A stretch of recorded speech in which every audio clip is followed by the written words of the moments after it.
as a fellow New Yorker, I think one of the things that we should talk about here is also one of the disgusting legacies after 9/11 has been the targeting and racism against Muslim Americans throughout the United States of America. And this is an extension of that legacy. Consistency, there is nothing consistent with the Republican Party's continued attack except for the racism and incitement of violence against women of color in this body. I had a member of the Republican caucus threaten my life, and you all and the Republican caucus rewarded him with one of the most prestigious committee assignments in this Congress. Don't tell me this is about consistency. Don't tell me that this is about a condemnation of anti-Semitic remarks when you have a member of the Republican caucus who has talked about Jewish space lasers and an entire amount of tropes, and also elevated her to some of the highest committee assignments in this body. This is about targeting women of color in the United States of America. Don't tell me, because I didn't get a single apology when my life was threatened. Thank you. The Republicans got what they wanted. They got rid of Ilhan Omar, at least from the House Foreign Affairs Committee. She persists, and perhaps someday she'll get back on that committee. In the meantime, I've loved the defense of Representative Omar. I would have loved to have seen more of that sort of defense early on when Fox News was demonizing her on a daily basis from people like Nancy Pelosi and others. But of course, Representative Alexandria Ocasio-Cortez has been in her corner from the very beginning, and her remarks were great. She, I think, points out a lot of the motivations that drove and continue to drive the Republican crusade against Representative Omar. And I love that she did it, that she wouldn't allow herself to be silenced. We're gonna have, a lot of people on the other side who are not happy about that. But Brett, what'd you think?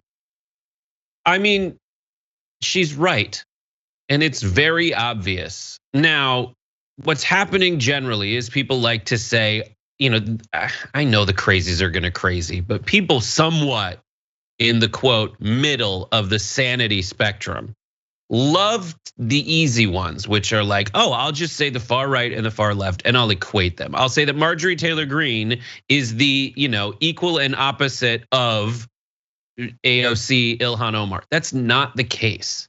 Ilhan Omar did invoke anti-Semitic tropes, knowingly or unknowingly, she did it. In one of the 5 examples they always cite against her. So that's already unhinged. Every time you look at a quote from Marjorie Taylor Greene, it's absolutely insane. Every time you look at a quote from Lauren Boebert, it's absolutely insane. It's hateful, and worse, it's steeped in this petty, stupid, fake outrage. You should be outraged that Ilhan Omar got taken off the committees. Why? Because it is absolutely because she's a Muslim woman, and they know it. You see it in their eyes.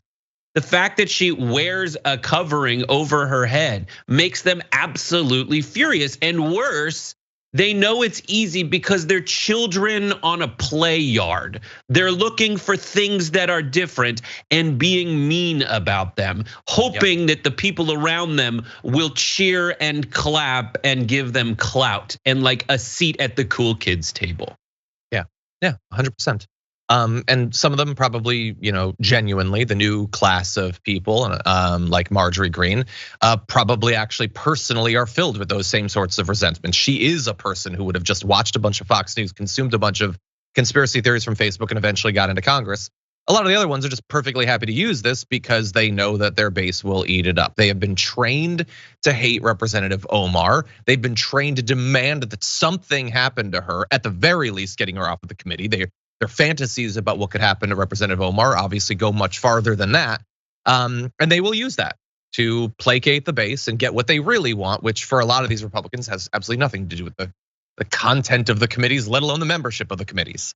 It's financial, that's what they want. But I love that she pointed out it has been, decades now, a couple solid decades of Islamophobia. It is 100% normalized. Hosts on Fox News can say absolutely horrendous things, and we'll get to some of them, and there's no expectation, there's no even hope of any sort of consequences. It's 100% allowed. And I just hate it. I love to see a strong defense of it.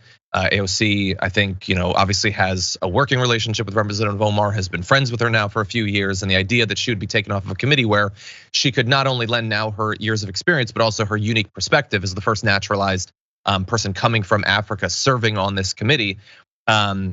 and discussing things that have to do with that continent, let alone its relations with others, is important. It sucks to see her taken off. For more political news, breakdowns, interviews, stories of activism, and me trying my hardest to care about the occasional big celebrity news story, subscribe to our YouTube channel at youtube.com/The Damage Report. And you can ring the bell wherever it is so you don't miss anything.